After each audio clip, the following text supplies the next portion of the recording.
Minas para iluminar o caminho, enquanto o pessoal descia para buscar água lá embaixo. Ou seja, repito, beber um copo de água custava muito esforço e energia. Aqui só para mostrar para vocês um pouquinho da tragédia que eu mencionei, do incêndio que teve aqui há pouco tempo, ainda está assim a fuligem ainda, recém-queimado, mas você andando aqui um pouco, que era mato no passado, antes do incêndio, é possível você encontrar muitos pedaços de cerâmica aqui no chão, com um pouco de atenção. Aqui, ó, aqui tem mais um, ó. Isso aqui é uma cerâmica, tá bem? Tá toda queimada, mas é uma cerâmica antiga. E eu achei esses dois aqui para mostrar para vocês, ó. Isso aqui é uma base de um prato período cananita, tá bem? Ou seja, quem comeu nesse prato aqui é alguém que viveu na época que Josué estava dominando aqui, ou quem sabe até antes. Isso aqui acho que é do período do ferro, então é depois de Abraão. Isso aqui é no período já da conquista de Canaã. Então você tem a borda, a base, melhor dizendo aqui, e nesse aqui você tem a borda, tá bem? A borda de duas cerâmicas antigas. A borda, a base, desenhos que podem aparecer ou até a alça são elementos que a gente chama de diagnosticáveis. São eles que permitem a gente dizer de que época é a cerâmica. Seria mais ou menos como alguém que gosta de automóveis e fala, esse é um Passat 77. Como é que ele sabe? Pelo modelo do carro e tudo mais. A gente faz isso com as cerâmicas. E isto que eu fiz aqui, a gente chama em arqueologia de prospecção de superfície. Não é o caso aqui, eu fiz apenas por fazer. Mas quando você suspeita que há algo para ser escavado ali, você caminha no local procurando restos de cerâmica, dessas coisas assim, para indicar se havia habitação ali, se compensa escavar naquele lugar. E aqui a gente encontra muitas cerâmicas do período do Bronze Médio, do período do Ferro, ou seja, período de Abraão, período de Josué, período de Salomão, nessa área toda que foi queimada. Mas vamos continuar o nosso passeio. Esta aqui, pessoal, é a parte já israelita da cidade de Gezer, até posterior à época de Josué. Ou seja, lá eu mostrei para vocês a Gezer como era na época de Abraão, no período cananita, a Gezer que depois foi conquistada por Josué, quando ele acabou permitindo que os moradores vivessem aqui, ele não os expulsou, apenas os submeteu a trabalho forçado. Depois Gezer foi transformada no período dos juízes a uma cidade de refúgio, e aqui é a parte de Salomão. Eu vou mostrar daqui a pouquinho para vocês. Lá na frente você tem a porta da cidade da época de Salomão. E quando Salomão abriu aquela entrada ali, construiu aqui, lembra? Depois que o rei do Egito conquistou a cidade, a queimou e entregou para Salomão reedificar, eles tinham evidentemente construído um novo assentamento por cima do assentamento do período cananita. Então essas muralhas que vão estar aqui são posteriores à época da Gezer, do período do bronze e do início do período do ferro. Agora, uma parte um tanto misteriosa é esta aqui, olha, que eu quero chamar a atenção de vocês. Você está vendo que tem aqui um nicho e 4 pedras colocadas. Essas pedras aqui são interessantes porque elas demarcam que aqui era uma espécie de santuário. E eu quero até fazer um suspense para vocês e vocês vão entender. Por favor, fique comigo até o final desse vídeo, porque eu tenho algo formidável para mostrar para vocês no final do vídeo, que é o lugar que eu estou mais procurando aqui, mas ainda não é o local que eu quero mostrar. Então, segura um pouquinho aí, porque eu tenho algo muito interessante para mostrar para você no final. E aproveitando o ensejo, você está percebendo que esses vídeos que eu apresento aqui dão explicações que colocam a Bíblia dentro de um modelo, dentro de um arcabouço. E eu faço exatamente isso também no curso A Bíblia Comentada com Rodrigo Silva. E não sou apenas eu que falo ali na Bíblia Comentada, também tem outros especialistas que eu chamei para apresentarem as suas aulas, as suas palestras. É uma plataforma, você pode sempre baixar as aulas, toda quarta-feira tem aula inédita, e eu vou deixar no descritor desse vídeo aqui o link, como você pode se inscrever nesse curso, onde você receberá muita informação da Bíblia Sagrada. Vamos comentar a Bíblia do Gênesis até o Apocalipse, e além de você receber todo esse benefício, aqueles que fizerem o plano anual de assinatura vão ter também aula de grego, de hebraico, outras matérias, e por tabela, você vai estar ajudando na construção do Museu de Arqueologia Bíblica do MAB, o MAB, Museu de Arqueologia Bíblica do UNASP, ali em Campos Engenheiro Coelho. E quem sabe, quando você tiver o privilégio, a oportunidade de visitar o museu pessoalmente, você pode falar, puxa, que legal, Eu ajudei a edificar esse museu e ainda ganhei conhecimento da Bíblia Sagrada. E eu vou dar algumas pinceladas do que a gente pode falar. Aqui embaixo, se você puder olhar aqui, nós temos aquelas pedras e elas têm uma ligação direta com a história da Bíblia Sagrada, tá certo? Tem passagens da Bíblia que mencionam isso aqui para vocês. Eu vou mostrar lá dentro e vai ficar mais fácil para você entender. Aqui você está vendo uma espécie de pátio interno, não é uma casa privada, você vê que o estilo arquitetônico não é de uma casa, você tem um espaço aqui, tudo indica que aqui era um santuário. E essas pedras que estão colocadas aqui, exatamente como estavam na época dos reis de Judá e Israel, elas estão colocadas aqui, assim foram encontradas pelos arqueólogos e mantidas. São pedras lavradas, você vê que elas eram justamente pedras assim, esculpidas numa forma quadrada. Você tem uma aqui, você tem outra aqui, você tem mais duas pedras aqui também, totalmente lavradas. Você pode ver que foram pedras esculpidas e elas estão colocadas em posições assim estratégicas. Ali você tem um lugar mais interno e aqui o que seria o resto de um altar. Isto que você está vendo aqui explica o porquê de Deus ter permitido que os babilônios viessem destruir Judá. Veja bem, essas pedras aqui, provavelmente, eu digo assim com mais de 90%, 99% de certeza, eram altares a Baal e Asherah, ou Astaroth.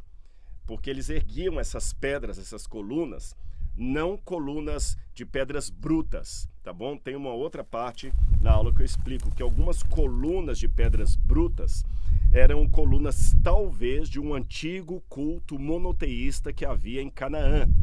Mas quando digo pedras brutas, pedras que eram colocadas não lavradas. Essas aqui não, são colunas com pedras lavradas, então isso aqui era pagão. Mas a cidade foi reedificada por Salomão. E a Bíblia fala que um dos graves erros que Salomão cometeu, apesar de toda a sua sabedoria, foi ter se casado com mulheres pagãs que trouxeram cultos pagãos aqui para Israel. Na época de Salomão era o reino unificado de Judá e Israel, não era separado ainda. Talvez sejam aqui resquícios desses cultos pagãos que existiram, inclusive durante as reformas feitas por Josias e também por Ezequias. Agora eu já estou saindo de Salomão, 960 a.C., mais ou menos, em torno disso, até a época da chegada dos babilônios. Nesse ínterim, você tem o ministério, por exemplo, do profeta Jeremias. E olha o que o profeta Jeremias fala quando ele adverte o povo lá em Jerusalém de que os babilônios haveriam de vir. Ele diz assim, olha, Jeremias capítulo 11, versículo 11 em diante. Porque assim diz o Senhor, eis que trarei uma calamidade sobre eles, da qual não poderão escapar. Clamarão a mim, porém não os ouvirei. Então as cidades de Judá e os moradores de Jerusalém irão aos deuses a quem eles queimaram incenso, e a eles clamarão. Porém, deste modo, nenhum os livrarão na hora da calamidade. Porque os seus deuses, ó Judá, estamos no território de Judá, os seus deuses, ó Judá, são tantos quanto as suas cidades, e os altares que vocês levantaram para coisa vergonhosa, isto é, para queimar incenso a Baal, são tantos quanto o número de ruas de Jerusalém.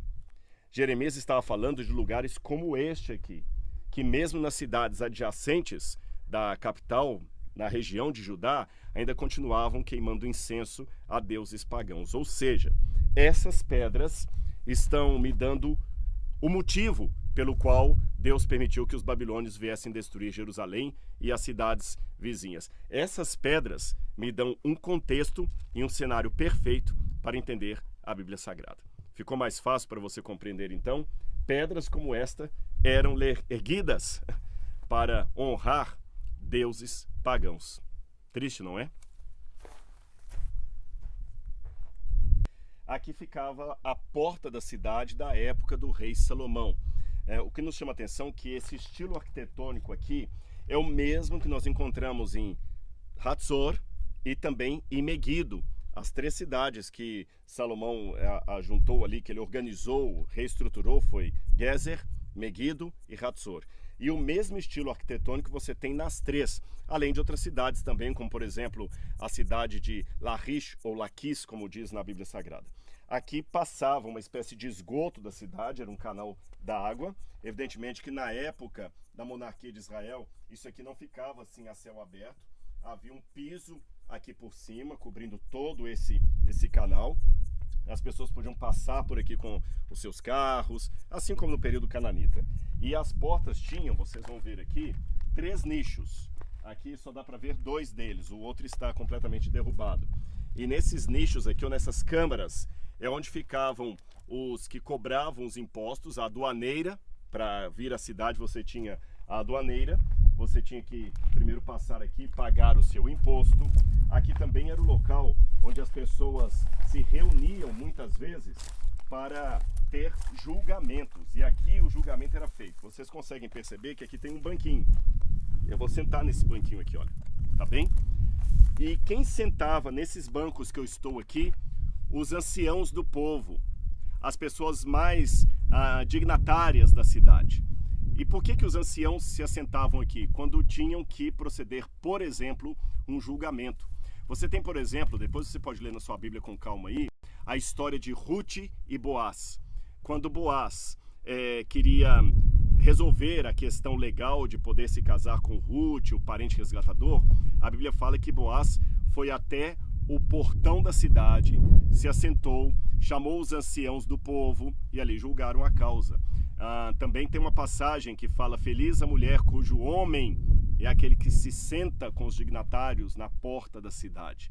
Então era nesse lugar que eles sentavam, ou seja, aqui onde eu estou sentado, na época da monarquia, Salomão em diante, muitos julgamentos foram feitos. E é claro, para quem estiver assistindo o vídeo que for advogado, promotor, juiz ou trabalhar na área do direito, você sabe que uma das condições básicas para que um julgamento seja justo é que ele tenha publicidade.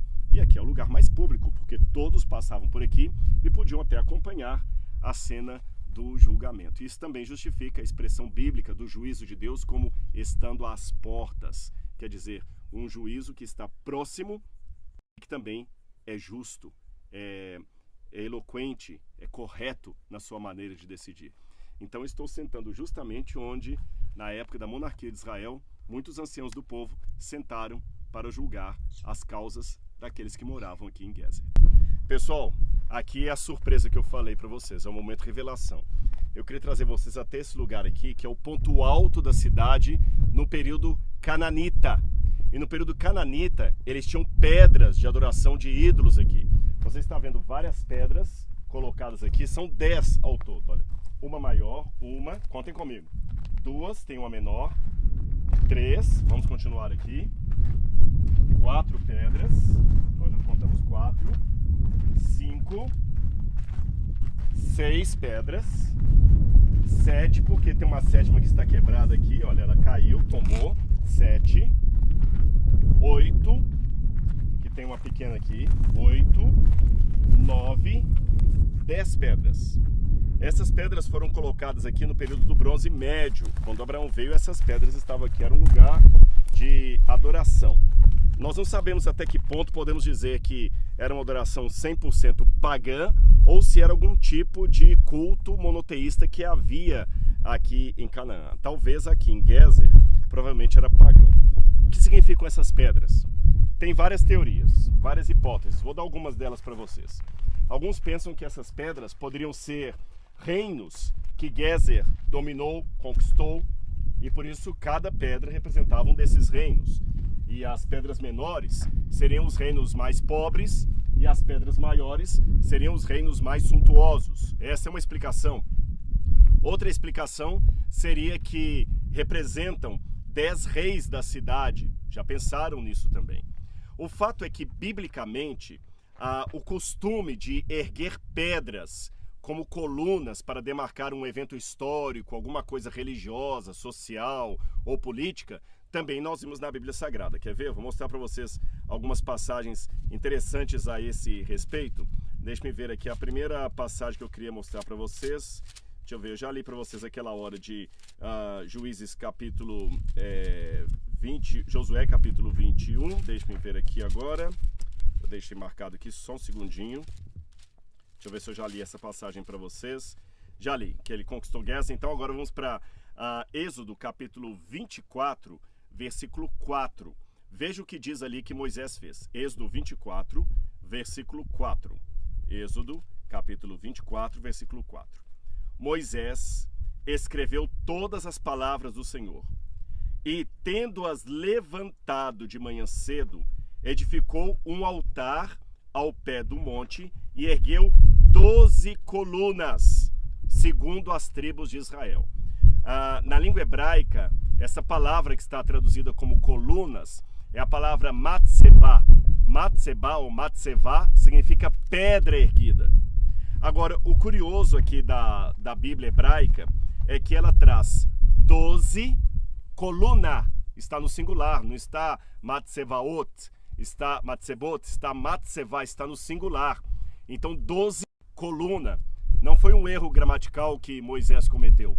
Foi de propósito para mostrar que as 12 tribos agora representavam apenas um povo. Agora, além disso, você vê o costume de Moisés também ecoado aqui numa cidade cananita. Ou seja, o que Moisés fez de erguer aquelas pedras como coluna foi apenas algo que outros povos também faziam aqui. Então eu aprendo, por um lado, que a ortodoxia, o fazer parte do povo de Deus, não significa que você tem que ser diferente em tudo. Há elementos do mundo pagão que nós podemos imitar, que nós podemos fazer igual. Agora, você sabe que a diferença entre veneno e remédio é uma questão de dosagem. Até que ponto nós podemos fazer isto para que o povo possa entender aquilo, como os de fora também, ao passarem, possam entender, e até que ponto aquilo se torna um elemento de apostasia, de quebra da aliança.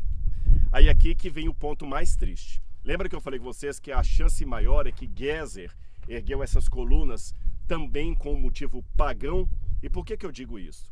Porque nesse lugar aqui, quando Macalister estava escavando, ele encontrou nesse lugar aqui também ao redor alguns potes com ossos humanos e ossos de crianças. Ossos de crianças. Então tudo indica que nesse lugar onde eu estou havia sacrifício humano. A tradição judaica que vai dizer que daqui Abraão recebeu a ordem para ir até o Moriá sacrificar Isaac, entra nesse contexto.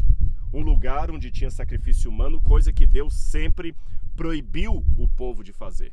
Deus falou que não poderia ter, Deus mandou quebrar os altares que tinham sacrifícios humanos. Eu vou ler para vocês aqui Juízes capítulo 6, versículo 25.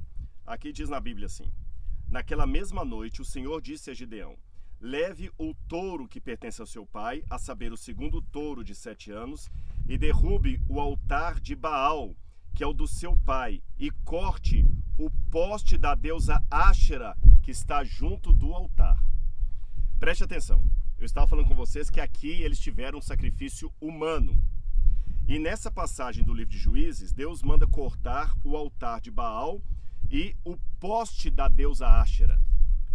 Não sei se vocês prestaram atenção, mas todas as pedras que nós vimos aqui, vou pedir o Nadav para vir de novo e mostrar aqui, elas estão direto no chão. Direto no chão. Elas estão direto ali. Aqui é uma parte de cimento que colocaram atualmente para poder fortificar a pedra para ela não cair. Mas eles colocaram a pedra no chão com essas outras pedras aqui. Porém, uma das pedras tem uma arquitetura diferente. Quer ver? Olha aqui. Todas são desse jeito. A pedra é colocada direto. Até essa que caiu, vocês podem colocar que ela estava direto aqui, perto das outras pedras. Porém, quando nós vamos a esta pedra aqui, eu vou tirar aqui para vocês poderem ver, ela está em cima de uma espécie de altar. Vocês perceberam? Ela é diferente de todas as outras. Ela está em cima de um altar. Agora eu vou ler de novo a passagem da Bíblia. Leve o touro que pertence ao seu pai, a saber, o segundo touro de 7 anos, derrube o altar de Baal, que é do seu pai, e corte o poste da deusa Áshera, que está junto do altar. Então você tem o altar de Baal e o poste da deusa Áshera, que está junto do altar, porque os dois formavam um casal na estrutura do panteão cananita pagão. Então você tem aqui justamente isso que Deus proibiu o povo de Israel de incorrer no sacrifício humano, na idolatria. Então assim, eu fico pensando, aqui nesse lugar foram sacrificadas crianças a Baal e a Áxera. Eu vou ler uma outra passagem para vocês, o Salmo 106, Salmo 106. Eu espero que você esteja anotando todas essas passagens da Bíblia, para depois você relê-las com mais calma. O Salmo 106, do verso 35 em diante, diz assim, olha, falando exatamente da graça de Deus e a ingratidão de Israel, a apostasia de Israel. Diz assim, o que eles fizeram? Salmo 106, do verso 35 em diante. Em vez disso, se mesclaram com nações e aprenderam seus costumes, adoraram seus ídolos, os quais se tornaram armadilha para eles. Sacrificaram seus filhos e suas filhas aos demônios. Derramaram sangue inocente, o sangue de seus filhos e filhas, que sacrificaram aos ídolos de Canaã, e a terra foi contaminada com o seu sangue. Por isso, a ira do Senhor se levantou contra o seu povo. Olha que triste.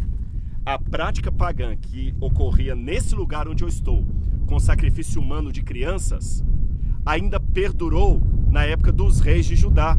Porque se você lembra, um pouco antes eu mostrei para você aquelas colunas colocadas naquele pequeno santuário ali na entrada da porta erguida na época do rei Salomão.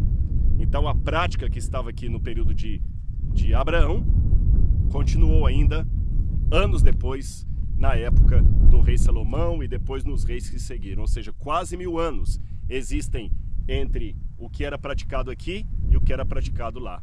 O paganismo, infelizmente, não foi de todo erradicado. Você entendeu agora por que os profetas eram tão duros na mensagem que eles davam contra o povo e por que Deus permitiu a vinda dos assírios, dos babilônios e de outros povos? Assim a gente vai explicando a Bíblia em contexto, para que você tenha uma ideia de qual era o cenário onde tudo aconteceu. E se lembre, agora no final desse vídeo, se você gostou do conteúdo, deixe o seu like, o seu comentário e se inscreva também no curso A Bíblia Comentada com Rodrigo Silva. Um grande abraço daqui de Telo Gezer e até o nosso próximo vídeo. Tchau, tchau.